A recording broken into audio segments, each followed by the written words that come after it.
Tell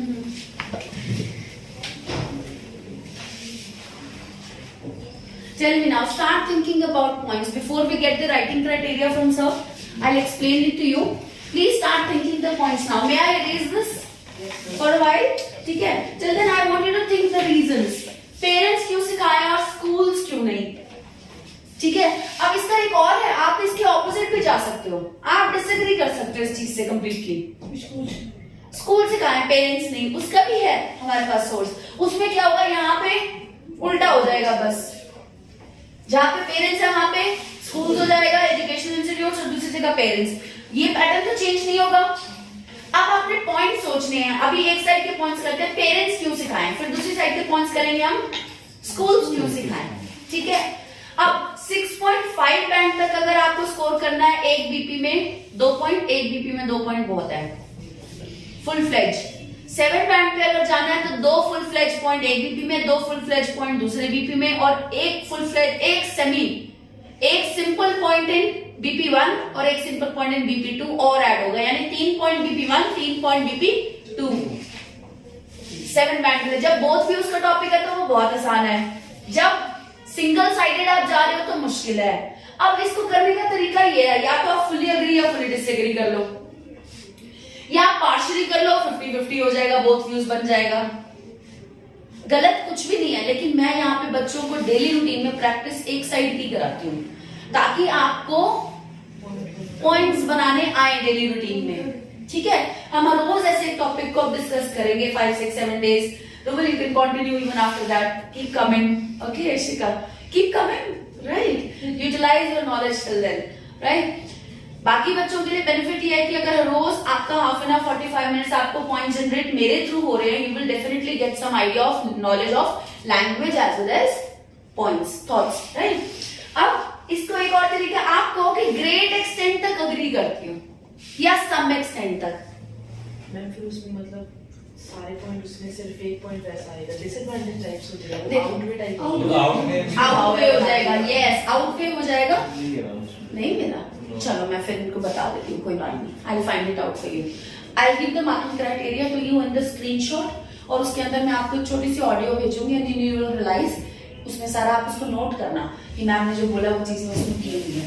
अब देखो, अगर यहाँ पर to what extent do you agree है, सिर्फ अग्री है तो आप I agree to great extent या I agree to some extent. अगर आप सम एक्सटेंट तक अग्री कर रहे हो तो आप 1 पॉइंट दोगे, 3 पॉइंट उसके, 1 पॉइंट डिसएग्री, 3 पॉइंट डिसएग्री के, सम पॉइंट. अगर देखो सम एक्सटेंट तक अग्री कर रहे हो तो 1 पॉइंट आपका आएगा अग्री का, और 3 पॉइंट आएंगे डिसएग्री के.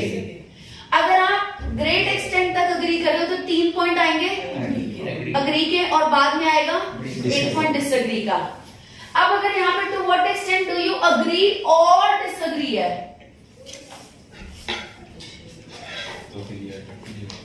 आप इसको फिर डिसएग्री पे भी चूज कर सकते हो. पहले मैंने कहा था I agree to some extent या I disagree to some extent.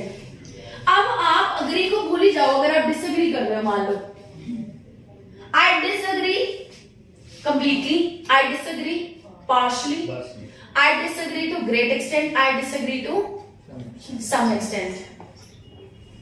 ये तरीका भी होता है, लेकिन मैं आपको फिर भी रिक्वेस्ट करती हूँ ग्रेट एक्सटेंट वगैरह पे मत जाए. या तो आई पार्शली अग्री, बोथ व्यूज कर लो, या I completely agree.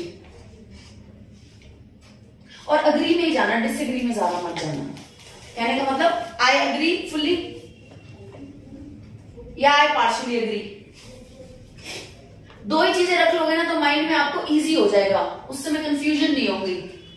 I agree completely, 4 point उसके, I agree partially, half half, easy. ठीक है? राइट? लेकिन इस तरह के क्वेश्चन में जब वो रादर देन दे रहा है तो कंफ्यूजन होती है. अभी 2 पॉइंट पे तो हम कह रहे हैं पेरेंट्स सिखाएं ना कि स्कूल्स, फिर अगले 2 पॉइंट में हम कह रहे हैं स्कूल सिखाएं ना कि पेरेंट्स. तो कितनी गड़बड़ वाली बात है, कॉन्ट्राडिक्ट हो सकता है. इसलिए बेटर है कि आप एक ही साइड लिखो. और बहुत अच्छे अच्छे पॉइंट हो सकते हैं. पेरेंट्स क्यों सिखाए से ज्यादा स्कूल्स क्यों सिखाए में ज्यादा अच्छे पॉइंट्स है वैसे. अब मैम यहाँ पे अगर अग्री दिया होता है तो आप क्या हम ये लिख सकते हैं? आई कंप्लीटली डिसएग्री, लिख सकते हैं ऐसे? To what extent do you agree पूछा उसने, पूछा ही नहीं to what extent do you disagree, आप नहीं लिख सकते। फिर अगर to what extent do you agree और डिसएग्री है तब आप कह सकते हो I completely disagree with the statement. फिर आप सारी बात लिखोगे स्कूल्स की, और आई कंप्लीटली अग्री है तो सारी बात लिखोगे पेरेंट्स की। और वो भी तब अगर यहाँ पे to what extent do you agree और डिसएग्री दोनों है तो आप डिसएग्री की तरफ जा सकते हो।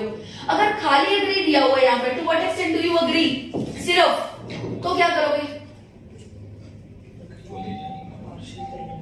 पार्शियली करने में कंफ्यूजन है। आई फुली अग्री या to great extent I agree या टू सम एक्सटेंट। आप बोलने का तरीका वो रहेगा। फिर क्या होगा, आप जिस तरफ आप ग्रेट एक्सटेंट तक कर रहे हो तो आपके तीनों पॉइंट फेवर वाले, एक पॉइंट आप ऐसा कर सकते हो चूज जो कंट्रोवर्शियल ना हो, कॉन्ट्राडिक्टरी ना हो। सम एक्सटेंट तक आप एग्री कर रहे हो तो आप एक पॉइंट मतलब आप एक साइड का पलड़ा बिल्कुल लेस रख रहे हो, एक साइड को भारी रख रहे हो तो वो चल जाएगा। पार्शियली में दो पॉइंट ऐसे निकालने जो एक दूसरे को कॉन्ट्राडिक्ट ना करे मुश्किल है, एक पॉइंट निकल जाएगा आपका। ठीक है, समझ आई मेरी बात? अब इजी, वेरी इजी, राइट? अब हम पॉइंट्स में वर्क करेंगे। I will raise this till then. Think about points, give me solid points. कल क्या हुआ था, वीक पॉइंट पहले उठाया था। अब एक स्कूल्स पे ब्लेम किया आपने, पॉइंट वो भी ठीक है, स्कूल्स में डिसिप्लिन नहीं होता, लेकिन इस समय और भी अच्छे पॉइंट्स जो आप यूज कर सकते थे। ठीक है, तो सॉलिड पॉइंट को सबसे पहले रखो, फिर उससे थोड़ा सा वीक लेकिन हो सॉलिड ही। थर्ड बीपी में वीक आप थोड़ा सा कर सकते हो कि पॉइंट्स की स्ट्रेंथ तो बनानी है ना, टॉपिक की स्ट्रेंथ तो बनानी है कि लेंथ नहीं होगी तो दिक्कत आएगी। एग्जाम्पल भी डाल सकते हैं। हाँ, एग्जाम्पल भी डाल सकते हैं और देना ही है एग्जाम्पल। अगर मांगा हुआ है तो जरूर गिव रेलेवेंट एग्जाम्पल्स होता है ना, तो आपको बीपी 1 में एक एग्जाम्पल और बीपी 2 में एक एग्जाम्पल देना ही देना है। और अगर नहीं मांगा हुआ तो भी मैं प्रेफर करूंगी एक एग्जाम्पल जरूर देना। ठीक है, नहीं मांगता तब भी एक एग्जाम्पल मैं तो प्रेफर करती हूँ कि you should, it makes your task more clear.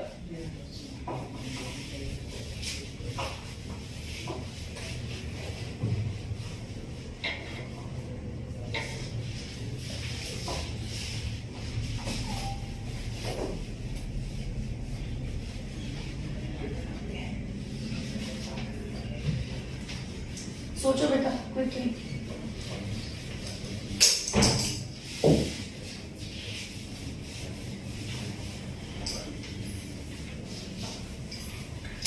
Anybody with 1 point want to share first group solid point with me?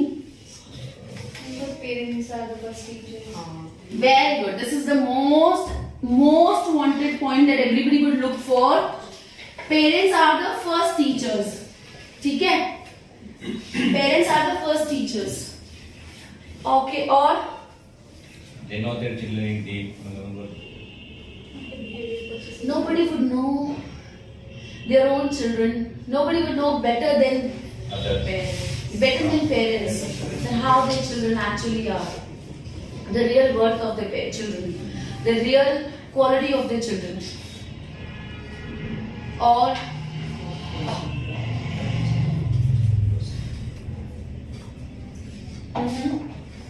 आप देखो, पहले मैंने आपको लाइन दी थी कि द गाइडेंस से स्टार्ट करना है। क्या हम ऐसे भी कर सकते हैं, सीधा रीजन से पहले स्टार्ट कर लें? क्योंकि अब बिकॉज तो पहले नहीं लिख सकते, लेकिन सिंस लिख सकते हैं। और जब कंजंक्शन को आप स्टार्टिंग में यूज करते हो, they give you good marks, but if correctly used. Since nobody knows children better than their parents.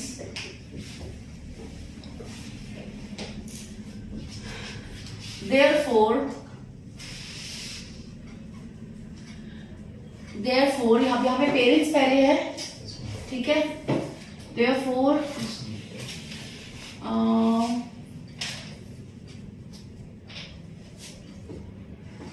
Children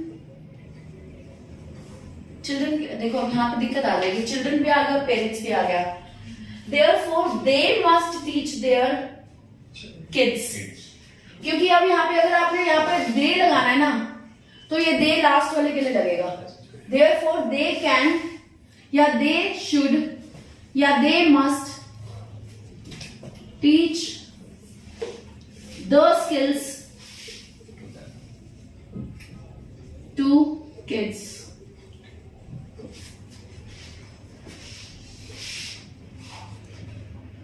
ठीक है, राइट। और यहाँ पे हम एक आधे पॉइंट में जरूर देंगे, इंस्टेड ऑफ रिलाइंग अपॉन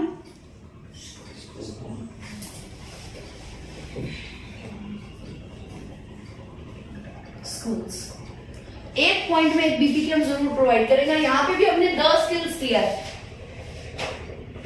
ठीक है। They should teach social skills कर सकते हो आप यहाँ पे, ठीक है। पहला पॉइंट है तो हमें हर एक चीज बोलनी पड़ेगी, हम द नहीं लिख सकते, ठीक है।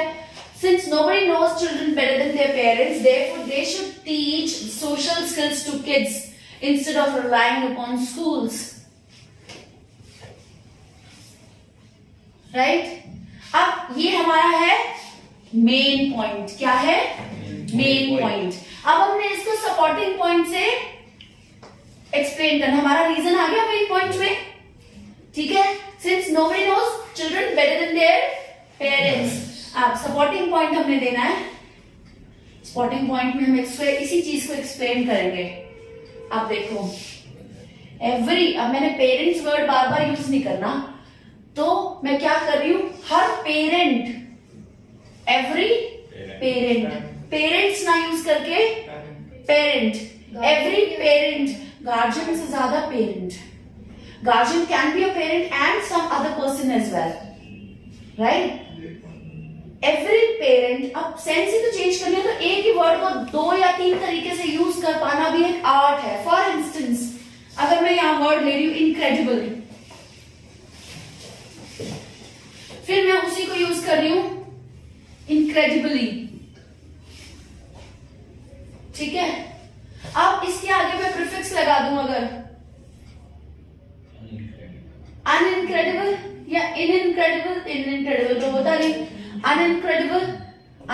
और कुछ वर्ड्स ऐसे होते हैं जिनका पॉजिटिव मीनिंग होता है, उनके आगे हम बिल्कुल भी नेगेटिव नहीं लगा सकते, ये ऐसा वर्ड है। लेकिन अगर मान लो मैंने वर्ड यूज किया कैनी, अनकैनी और कैनिली, एक ही वर्ड को 2 या 3 तरीके से यूज कर पाना is an art. They are looking for such arts from you, ठीक है। Now if you see every parent has, अब मैंने एक हैज का सेंटेंस यूज किया, पेरेंट्स होता तो हैव आता, सिंगुलर है, पेरेंट तो हैज आएगा। और फर्स्ट क्लास के बच्चे को ये पता होता है, मैंने परसों ही धैर्य को पढ़ाया। और अगर अमृत या राजदीप या अर्श या किसी ने भी यहाँ पे रमन तुमने ये ग्रामर की गलतियां की, I will make you sit in class first. Is that clear? First class के बच्चे की बुक में ये सारा, उसको कल उसका टेस्ट हुआ, 20 में से 20 आया, उसके मैथ्स का और इंग्लिश का सेम टेस्ट था, पंक्चुएशन का भी, और उसको कैपिटल वर्ड करना सिखाया और लास्ट में फुल स्टॉप लगाना सिखाया, और हैज और हैव सिखाया, हैड नहीं सिखाया अभी। 20 में से 20।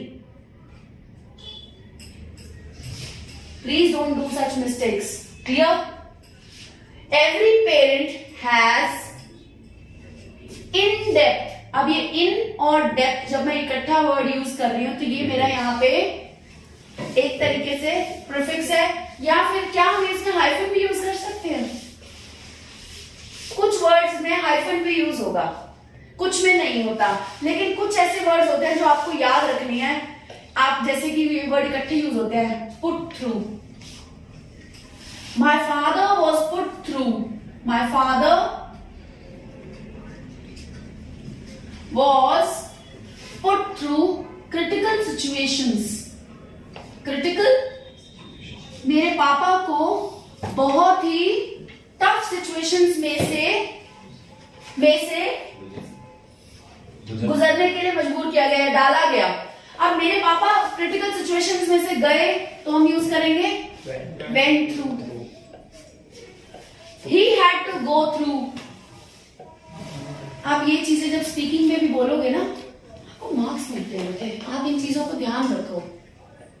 जैसे put aside, he asked me to put aside. कुछ वर्ड्स इकट्ठे यूज होते हैं, गेट वाले, पुट वाले, लेट वाले, ये वर्ड्स इकट्ठे यूज होते हैं। In depth, walk out, walk in, accompany तो एक बेटा सिंगल वर्ड हो गया ना, दो वर्ड्स हैं ये, but they are not actually collocations, they are kind of phrasal verbs. Phrasal verbs again किसके अंदर आ गई? ग्रामेटिकल रेंज में। मोडाल्स हो गए, कोलोकेशंस हो गई, कंजंक्शंस हो गई, पंक्चुएशंस हो गई, प्रीफिक्स हो गए, सफिक्स हो गए, जरंड्स हो गए, टेंसेस हो गए, एक्टिव पैसिव हो गए। सिमिलरली मोडाल्स तो हो गए, ये क्या हो गया हमारा? Phrasal verbs. जितनी ग्रामेटिकल रेंज उतने 7 के चांसेस। मैम इतनी चीजें तो हमने की नहीं हुई, कई बच्चे हैं ऐसे, दिक्कत आती है। जो वर्ड सीख लिया उसको लर्न कर लो, ज्यादा नहीं कर सकते, 5 to 6 वर्ड्स की नॉलेज तो रख सकते हैं हम, राइट बेटा? ठीक है ना। और बेटा वो तभी पॉसिबल है जब हम हर रोज यहाँ क्लासेस में सिर्फ अटेम्प्टिंग ना करें, क्लासेस में सीखें।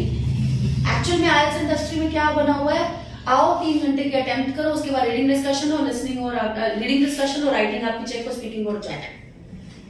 इट रिक्वायर्स सच टीचिंग्स, ठीक है ना। आप 10 डेज अपना रूटीन रखो, दोपहर को अटेम्प्ट करो और सुबह लर्निंग करो, ठीक है ना। My father was put through, अब मैंने यहाँ पे क्या किया? इन डेप्थ वर्ड यूज किया। Every parent has in depth knowledge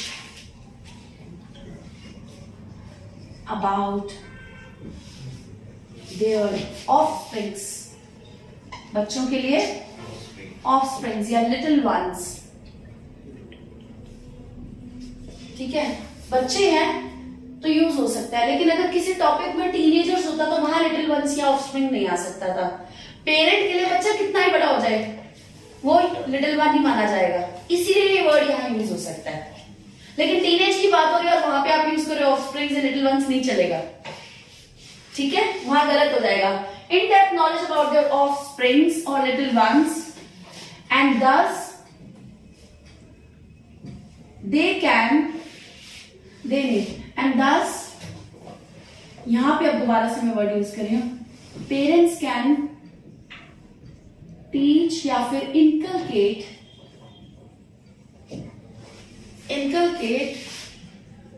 the etiquettes. कौन से एटिकेट्स हैं ये? Social etiquettes far better means बहुत ज्यादा अच्छा, ठीक है, बेटर देन एनीवन एल्स, ठीक है। ये मेरा सपोर्टिंग पॉइंट है, क्योंकि अब पेरेंट्स को कोई बेटर नहीं जानता, ठीक है। लेकिन अब क्या आपको नहीं लग रहा कि ये सेम लाइन बन रही है? बहुत बार ऐसा होता है ना, बहुत बार ऐसा होता है, हम मेन पॉइंट को सपोर्ट करने वाली स्टेटमेंट, मैंने अभी भी आपको ऐसे ही सिखाया ताकि आप समझो, मेन पॉइंट वाली सपोर्टिंग स्टेटमेंट जो होती है ना, मेन पॉइंट से बिल्कुल मिलती जुलती है, सिर्फ हम उसको लिखने का तरीका चेंज कर देते हैं। एक्चुअली में मीनिंग वही है, मीनिंग तो हमें नहीं चेंज करना, लेकिन उसकी डिटेल और देनी है, ठीक है। हम इसको क्या करेंगे, इसी स्टेटमेंट को, मेन पॉइंट को मैं थोड़ा सा चेंज करूंगी ताकि मेरी डिटेल बढ़ जाए, ठीक है। बीइंग पेरेंट्स, ठीक है, being parents they know the positives as well as, अभी देखो यहाँ इन डेप्थ नॉलेज का मतलब यही है, nobody knows better than। अब वो नॉलेज किस तरह की है उसको मैं डिटेल में जब एक्सप्लेन कर दूंगी तो तो मेरा सपोर्टिंग पॉइंट वेल एक्सप्लेन्ड होगा। रूबल भी, अमरीत भी, अर्श भी, कई बार अभी ये गलती करते हो आप बच्चे, क्या करते हो, मेन पॉइंट जो लिखा सपोर्टिंग पॉइंट ना रिफ्रेश कर देते हो, लेकिन मीनिंग वही निकल रहा है, कोई डिटेल नहीं आ रही। सपोर्ट पॉइंट का मतलब होता है मैंने कोई बात कही, रूबल और मानो मैं खड़ी हूँ, मैंने कोई बात की और मेरे को आके 4 जने सपोर्ट कर रहे हैं, तो मेरे हाथ में 2 लाइनें और बोलेंगे, 2 पॉइंट्स और ऐसे करेंगे, नहीं नहीं एने है कितना, दैट विल बी सपोर्ट। ठीक है, right? So keeping that in note, being parents they know positive as well as negative, या फिर आप बोल सकते हो नेगेटिव या फिर strengths along with strengths and weaknesses अब that their children have अब इसको ही मैं चेंज करूंगी, देखना, that their children have, ये 6 से 6.5 वाली लैंग्वेज है। अब मैंने इसमें vocab ऐड करनी है, strength along with weaknesses, that हटा के their children या kids possess कर दिया। possess मतलब उनके अंदर है, possess मतलब उनके पास है, मैंने vocab चेंज कर दी। साथ साथ सीख रहे हो कैसे अपने सेंटेंसेस को अच्छा करना है, right? Strength along with weaknesses that their children possess, right? Being parents, they know। अब मैंने क्या किया, डिटेल दे दी किस तरह की इन डेप्थ है। फिर अब यहां पे मैं क्या कर रही हूं, does, ठीक है, molding kids, molding, हाँ, चाहे अगली कर लो, चाहे इसमें कॉमा लगा के कर लो, अगली कर लोगे तो कंक्लूजन हो जाएगी, मैं इसको कंक्लूजन के साथ कंबाइन कर रही हूँ, ठीक है। Thus molding kids, molding the kids, अब यहाँ the कर सकते हो, वही बच्चे जिनके बारे में पेरेंट्स को पता है, molding the kids, ठीक है, to be socially responsible, ठीक है, can be efficiently, can भी कर सकते हो, must भी कर सकते हो, यहाँ पे efficiently done by their parents,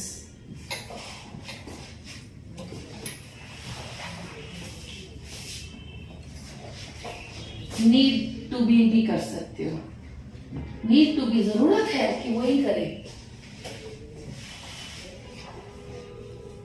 अब कैसे समझ आया कुछ? अब मैंने डिटेल दिया ये, और उसके बाद मैंने क्या किया, कंक्लूजन में जाते जाते, एग्जांपल नहीं है अभी इस बीच में, एग्जांपल नहीं है, मैंने क्या किया, thus molding the kids to be socially responsible। अब सोशली रिस्पॉन्सिबल बनाना पेरेंट्स की ड्यूटी होनी चाहिए, मैंने यहाँ पे दूसरी बात को कंक्लूड कर दिया, ये मेरा पूरा पॉइंट हो गया, इसमें एग्जांपल नहीं है, एग्जांपल वाला पॉइंट भी मैं आपको बताऊंगी, लेकिन एक बारी मैं आपको सिर्फ शॉर्ट में, क्योंकि हम बहुत ज्यादा लेंथी क्लास नहीं कर सकते, we can not discuss everything in a day. All I want you to realise is, अगर आपने एक पॉइंट अच्छे से समझ लिया ना डेप्थ में कि कैसे चेंजेस करने हैं, क्या क्या मटेरियल ऐड करना है, तो आपको धीरे धीरे प्रैक्टिस के साथ हम बस, अब हमने क्या करना है, आज मैंने आपको बेसिक कंसेप्ट बता दिया, अब हमने डेली रूटीन में एक टॉपिक का 1 पॉइंट 2 पॉइंट कवर करने हैं, यहाँ पे 20-25 minutes, topic will be ready. आज मैं आपके सामने सिचुएशंस बना रही हूँ, मौके पे आपको सेंटेंस बना के दे रही हूँ, मैंने नंदन सर की ड्यूटी लगा दिया, कल से वो 5 दिन का टास्क मेरा बना के रखेंगे, मेरे से टास्क लिखवा लेंगे and it will be ready. एक बार टीचर लिख देगा, मैं उसको एडिट कर दूंगी and will be ready in front of you, ठीक है, राइट? उसमें आपको 6 बैंड, 6.5 बैंड और 7 बैंड वाला पॉइंट आपको मैं लिखा हुआ दिखा दूंगी सीधा, तो आप 4-5 दिन करोगे, उसमें आपको बहुत इफेक्टिव लगेगा, ठीक है, राइट? ओके, नाउ अगर हम इसकी बात करें, अब हम पॉइंट यहां से पिक करते हैं, मैं एक बार आपको कुछ पॉइंट्स रीड करना चाहूंगी। अच्छा, सेकंड पॉइंट देना चाहूंगी, फर्स्ट है इन डेप्थ नॉलेज, और they are your first teachers. ये दोनों अलग अलग पॉइंट है। बच्चे जो भी सीखते हैं कहां से सीखते हैं? अपने घर के माहौल से, अपने पेरेंट्स से। From mother tongue to may it be any aspect, children acquire basic skills. व्यास पावर भी स्ट्रॉन्ग होती है।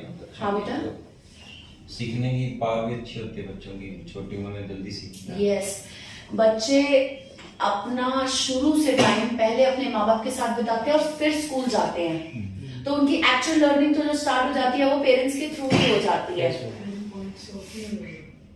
नहीं देखो, मैं तो ये सिखा रही हूँ, since children spend their initial years with their parents before going to school, thus their teaching begins at the early days of their life, right? Thus, if parents take it as a responsibility on themselves rather than relying upon the schools, such skills can be taught to them at early age, even before going to the school, which will be far more efficient and fruitful or contributing towards the society. And thus, parents must take this responsibility on their own shoulders. Clear? Any doubt? Point of track लगता है, लेकिन उसको explain करने का तरीका अगर आपका अच्छा, आप एक ही पॉइंट को, आपको क्या लगता है टीचर्स गलती नहीं करते? टीचर्स भी गलती करते हैं। टीचर्स गलती करके सिर्फ उसको छुपाना जानते हैं, बच्चों के सामने नहीं ला सकते। पता होता है यहाँ आज गलती कर दी, अब बच्चे को नहीं बताना तो क्या करेंगे? अरे अरे I was asking you this, we do it ना, राइट? आपको वही कवरिंग करनी है, आपको कोशिश करनी है। आपका टास्क ऑफ ट्रैक जा रहा है, पॉइंट उसी में घूम के वापस आ सकता है और आपके टॉपिक का बन सकता है, बस आपकी अटेंशन मिस हो जाती है। जब आप फ्लो में लिख रहे होते हो, आपके माइंड में एक्चुअली अगला पॉइंट चल रहा होता है। आप मेन पॉइंट सपोर्टिंग पॉइंट को लिंक करने की बजाय आप सोच रहे हो फटाफट इनको खत्म करा और अगला पॉइंट लिखो जो मेरे माइंड में घूम रहा है। उस अगले पॉइंट को पेपर के, क्वेश्चन पेपर के साइड में कहीं लिख के छोड़ दो ताकि आप भूलो ना, और उसी पे फोकस करो जो पॉइंट अभी चल रहा है। जब आपने मेन पॉइंट लिख लिया, जब आप सपोर्टिंग पॉइंट लिखने जा रहे हो, मैंने पहली बार लिखा, मैंने वो चीज करके दिखाई है जो अक्सर यहाँ बच्चे करते हैं। मैंने क्या किया, मेन पॉइंट जैसे लिख दिया, सपोर्टिंग पॉइंट लिख दिया जो मेरे मन में आया, इन डेप्थ नॉलेज होती है, फिर मैंने उसको दोबारा लिख लिया, ओह इन डेप्थ नॉलेज, और यहाँ पे भी नोज है तो मैंने कुछ अलग थोड़ा ना लिखा है। फिर मैंने रियलाइज किया आई मेड अ मिस्टेक। तो जब आप रीचेक करते हो अपने पॉइंट को, तो जो आपका फ्लो चल रहा होता है थॉट्स का, वो एक बार स्टॉप हो जाता है और आप फोकस करते हो सिर्फ इसी पॉइंट के ऊपर। तो आपको इसमें कमियां दिखती हैं, आप इसको एक्यूरेट करते हो, कंप्लीट करते हो, और यहां से आप 6 to 7 बैंड मिनिमम गेन करते हो। और अगर आप फ्लो के साथ चलते जा रहे हो, करते जा रहे हो, करते जा रहे हो, एंड में आके यहाँ पे आप कहते हो चलो एक बार रीड कराती हूँ, मैंने कोई गलती तो नहीं की। आप रीडिंग जरूर कर रहे हो, आपको ऐसी ऐसी गलतियां, छोटी मोटी मिस्टेक जरूर दिख जाएगी, स्पेल एरर वगैरह या कुछ भी, या कोई वर्ड मिस हो गया, पर आप कभी भी पॉइंट की डेप्थ में नहीं जाओगे दोबारा। आप पॉइंट की डेप्थ में जाके चेक नहीं करोगे मैंने थॉट का कोई गलत तो नहीं किया, एक्सप्लेनेशन में तो कोई मिस्टेक नहीं की। अगर एक्सप्लेनेशन की मिस्टेक सुधारनी है तो डेली रूटीन में प्रैक्टिस करते हुए यहीं पे पॉइंट को रीचेक करो और फिर अगले पॉइंट पे बढ़ो। आप लिखते जाते हो, अपार्ट फ्रॉम दिस लिखने की देर लगाते, फटाफट अगला पॉइंट शुरू हो। डोंट डू दैट मिस्टेक, पहले उसको अच्छे से चेक करो फिर अगले पे जाओ। मैं आपको फैक्ट बता रही हूँ, फैक्ट ही बताया, ऐसा ही होता है। आपको यहाँ लिखते लिखते आपको याद आ गया, अच्छा एक पॉइंट और लिख सकती थी मैं, फटाफट उसको क्वेश्चन पेपर पे यहाँ लिख के छोड़ दो, आगे के आगे देखेंगे। अभी मेरे को इस पे फोकस करना, मिस भी नहीं हुआ और आगे देखूंगी मैं, जब इस पॉइंट पे आऊंगी तब चेक करूंगी। हो सकता है वो ही पॉइंट आपका अगला होना भी ना हो, लेकिन उस समय क्योंकि टॉपिक के बारे में हम सोच रहे होते हैं तो थॉट्स आते रहते हैं। थॉट आ गया कोई बात नहीं, इग्नोर मत करो, साइड में लिख के छोड़ दो, लेकिन फोकस इसी पॉइंट पे पहले करो, उसको रीचेक करो कि हमारा मेन पॉइंट और सपोर्टिंग पॉइंट आपस में मैच हो रहा है। अगर नहीं हो रहा, यहाँ पे आप अपना 5.5 लेके छोड़ जाओगे, अगले पे आओगे 6 मिल गया, फिर अगले पे आपको फिर 5.5 मिल रहा है, फिर 5.5 मिल रहा है, क्या कर लोगे? या एक में 5.5 है, 6 और 6, एक में 5.5 आया, एग्जामिनर की मर्जी होगी, आपका बाकी क्वालिटी देखेगा, अगर अच्छी लगी तो ठीक है, ना लगी तो वो 5.5 भी दे सकता है। इनएक्यूरेसी शुरू में छोड़ के जा रहे हो आप, लास्ट में आते आते कोई गलती कर जाए फिर भी मान लेते चलो थोड़ी सी मिस्टेक हो गई, टाइम शॉर्टेज होगी, कोई बात नहीं, बच्चे ने हल्की फुल्की गलती की, बाकी तो बहुत अच्छा लिखा है। शुरू से ही बच्चा गलत जा रहा है और लास्ट में उसको कितना भी अच्छा करने लगे, माइंड में इंप्रेशन बन जाता है एग्जामिनर के। See, I am giving you the real picture, whatever I have always felt. I have appeared in many examinations of IELTS. बच्चों के बीच में ही बैठ के जब एग्जाम्स दिए, मैंने इन चीजों को फील किया और तब बच्चों को बताया। यहाँ पे बैठ के टीचर की तरह सिर्फ गाइड करना और पेपर को एक आधी बार दे के यहाँ पे पढ़ाना एक अलग चीज है। एक बार पेपर में गई और आके आपको पढ़ाना स्टार्ट कर दो, बहुत अलग बात है, बहुत अलग बात है। ठीक है, उसमें मेरे को रियल पिक्चर नहीं पता लगती कि बच्चे एक्चुअली फ्लो में क्या करते हैं। वो I have felt it myself. Being a teacher also, I have put myself as a student and then realized these things. And then I'm sharing it with you. Clear? So is that all for today? अभी हम इसके सिर्फ points एक बार discuss कर लेते हैं। आपने बोला कि सिंस बच्चे पेरेंट्स के साथ ज्यादा टाइम स्पेंड करते हैं, ठीक है, फ्रॉम द इनिशियल इयर्स, तो अगर वो स्टार्टिंग से ही वो कर दे तो उनके लिए अच्छा होगा। और आप जो इसमें बोल रहे हो कि उनकी एज लर्निंग की अच्छी होती है, वो चीज हम अगर ना पॉइंट करें ना तो अच्छा, क्योंकि वो फिर बहुत ज्यादा और डेप्थ में एक्सप्लेनेशन मांगेगा। हम एक आधा पॉइंट इनडायरेक्ट उठा सकते हैं, सारे पॉइंट अगर इनडायरेक्ट उठाएंगे तो उनकी एक्सप्लेनेशन लेंथी हो जाएगी। होती तो है उनकी यंग एज होती है, ठीक है, उनको सिखाया जा सकता है, तो यंग एज होती है। टॉपिक अगर ऐसा होता ना, क्या बच्चों को बचपन से ही सोशली एथिकली होना सिखाना चाहिए या नहीं, अगर टॉपिक ये होता फिर वो पॉइंट यहां जाता। जल्दी मांगते हैं, बाउंस होते हैं, पेरेंट्स को तो नहीं छोड़ सकते, उनकी बात ज्यादा सुनते हैं। क्या क्या ये आपका पॉइंट अच्छा है, आपके इसको मतलब आप अपने पेरेंट्स की बात लेते हो, उससे ज्यादा सीरियसली भी लेते हो, आप अपने पेरेंट्स को करेक्टली अपोज नहीं कर सकते, बच्चा ज्यादा प्रेशर किसी चीज से सीखता है, इससे कोई। हाँ, तो वो इमोशनल कनेक्शन में आएगा। Since parents share an emotional bond with their, yeah, parents should teach because parents share emotional connectivity or emotional bond with their kids. Full stop. इसको अब explain करो। अब ये जो bond, या फिर आप सीधा start कर सकते हो, the emotional bond that parents share with their little ones make it easier for them to get their little ones on the right track of being socially ethical. Full stop. अब इसको explain करो। Since no matter what, parenthood is one such bond, parenthood is one such connection that even after mismatch of thoughts between the generations, children still adhere means मानते हैं, चाहे mismatch होता है उनके thoughts में। पेरेंटहुड बॉन्ड ही ऐसा है कि बच्चे फिर भी अपने माँ बाप की बात कहीं ना कहीं मानते ही हैं। And thus if parents try to teach their children, ठीक है, there are strong chances of them adapting such skills, the skills of understanding social values, ठीक है, there are strong chances of children accepting social values। ठीक है, wording ठीक है, clear. Adhere हो गया, सोशल वैल्यूज हो गया, सोशल स्किल्स की जगह भी यहाँ पे हमने सोशल वैल्यूज कर दिया।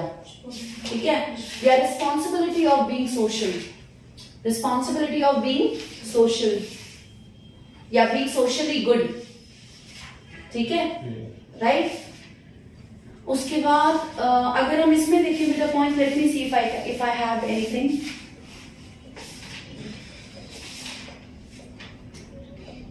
देखो इसने भी बच्चे ने यहाँ लिखा हुआ है, besides the assistance of good guidance देने के अलावा भी, इसके साथ साथ भी, parents can easily mould their little ones and protect them from taking या ऑप्टिंग फॉरबिडन टास्क ट्रैक्स, मतलब ऐसे रास्ते जो लोग मना करते हैं, ऐसे रास्ते वो ना चूज करें। As well as it is even the responsibility of the parents to look after their children and give them instructions from time to time so that they become good citizen of the society.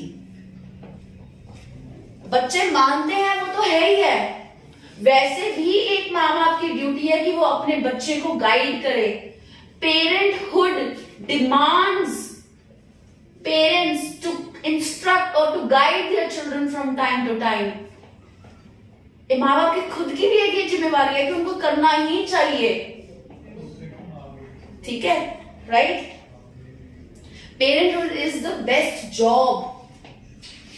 अगर parenthood किसी ने अच्छा कर लिया तो उसने already बहुत कुछ अर्न कर लिया, क्योंकि उसका बच्चा आगे जाके सोशली एथिकल होगा, एकेडमिकली अच्छा होगा, स्पोर्ट्स में अच्छा होगा. अगर उसको नर्चर अच्छे से करा जाए तो वो आगे जाके ऑटोमेटिक एक अच्छा सिटीजन बनेगा. वो कहीं ना कहीं कंट्रीब्यूट करेगा सोसाइटी को, फाइनेंशियली, इकोनॉमिकली, मोरली, पेरेंट्स को भी, सोसाइटी को भी, अगर नर्चरिंग अच्छी होगी तो. पालन पोषण में कमी होती है तभी कहीं ना कहीं बच्चे ऑफ ट्रैक जाते हैं. बच्चे अगर गलत रास्ता चूज करते हैं तो क्यों करते हैं?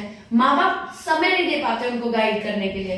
बचपन से जिद्दी, अंटिल अनलेस किसी बच्चे में फिजिकल कोई मेंटल कोई एग्रेसिवनेस ना हो तो, नेचर ऐसा ना हो तो इसीलिए पेरेंट्स की तो ड्यूटी ही है, करना ही चाहिए. ठीक है, राइट? फिर इसने यहाँ पे बोला चिल्ड्रन स्पेंड मोस्ट ऑफ. अच्छा, अब इसने देखा, इसने क्या किया है, बोथ द व्यूज किया इस टॉपिक को पार्शली. यहाँ पे बोथ द व्यूज होगा, यहाँ लिखा नहीं हुआ, तो इसमें बोथ द व्यूज होगा. तो बोथ द व्यूज में इसने क्या किया हुआ है, children spend more than half of the day in. ये मैं आपको पॉइंट बोलना भी चाहती थी. बच्चा अपने दिन का, चाहे कितना भी इंपॉर्टेंट हो, माँ बाप चाहे समय दे पाते हैं नहीं दे पाते, एक होम मेकर से लेके एक वर्किंग पेरेंट्स तक के बच्चे स्कूल जरूर जाते हैं, क्योंकि being a necessary part of life. ठीक है, उसकी वजह से बच्चा 6 से 8 घंटे अपने स्कूल में बिताता है.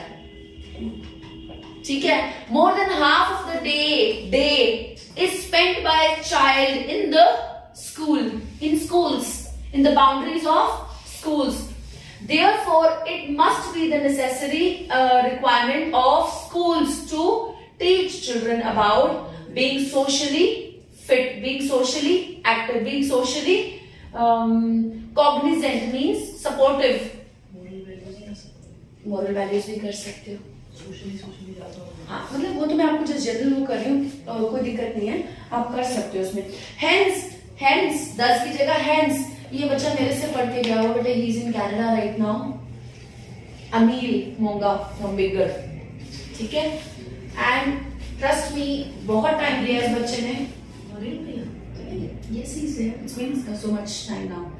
Okay, then hence it is the accountability means जवाबदेही है स्कूल की इस बात को लेकर, जिम्मेवारी है उनकी, ऑफ द टीचर्स टू या educational institutes to provide the good guidance. The good guidance मतलब जो ऊपर बात चल रही है. As both the parents remain working nowadays for earning bread and butter, and they do not have enough time to spend with their children.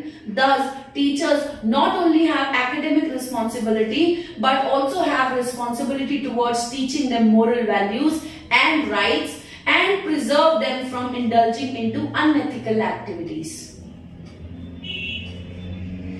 Yeah, and make them good citizen.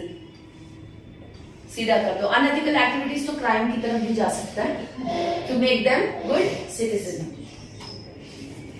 अच्छा, अभी हम इसमें एक चीज और देखते हैं.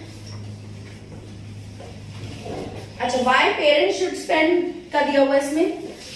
Reason why parents should teach etiquettes and manners to their little ones is that parents are the first teacher of children. Therefore it is the responsibility to teach this manner to them. Considering the another significant cause is that with the assistance of more attraction toward their parents, connection मैंने emotional bond बोला, उसने attraction बोला. Children feel more secure and easily learn about sharing and caring with others, which leads to a good member of the society. बच्चा emotionally attached है, उसने attraction बोला हुआ है इसमें. Needless to say, parents know and interest know an interest and behaviour of the child which aids them, मतलब उनको help करता है to provide cognizance to their youngsters, means support to their youngsters regarding this society. इस society के बारे में parents support कर पाते हैं अकॉर्डिंग टू देयर इंटरेस्ट। बातें वही है, सिर्फ इसकी लैंग्वेज थोड़ी सी सिंपल है और वोकैब है बीच में। मैंने आपको लैंग्वेज को थोड़ा सा क्रिटिकल बताया, सॉरी थोड़ा सा एफिशिएंट बताया और क्वालिटी बताया, और वोकैब पे थोड़ा इतना फोकस नहीं कर रही मैं। देन इसमें यहाँ पे बोला on the contrary, contrary aspects hold some growth and thus grounds, and thus it cannot be neglected. Firstly, school is the place where students learn different aspects of life along with manners which espouse यानी supports them to be a good member या encourages them to be a good member of community. Society की जगह community. Secondly, more and more time is spent by the school goers, GOERS, with their teachers, making them liable, यानी इसी वजह से teachers की duty बन जाती है, लाइबल हो जाते हैं वो, ठीक है, to teach their kids about social etiquettes. ठीक है, हेक्टिक स्केड्यूल है, पेरेंट्स का सेम ही बात रिपीट किया, उसने एक ही टास्क को दो बार लिखा हुआ है, ठीक है, in a different way, right. Both views के साथ हमने आज ये टॉपिक किया, चाहे एग्री डिसएग्री के हिसाब से है, हम इसको पॉइंट्स को हम शब्द दोनों के दो पॉइंट्स तो हैं पड़े आपके पास। अब आप क्या कर सकते हो, आपने दोपहर को राइटिंग अटेम्प्ट करनी है, सेम टॉपिक नहीं दूंगी मैं, ठीक है, टॉपिक स्टूडेंट बिहेवियर से मिलता जुलता कोई ढूंढ के अभी आपको प्रोवाइड करूंगी मैं, ठीक है। और इसके बाद हम अब स्टार्ट करेंगे रीडिंग की डिस्कशन।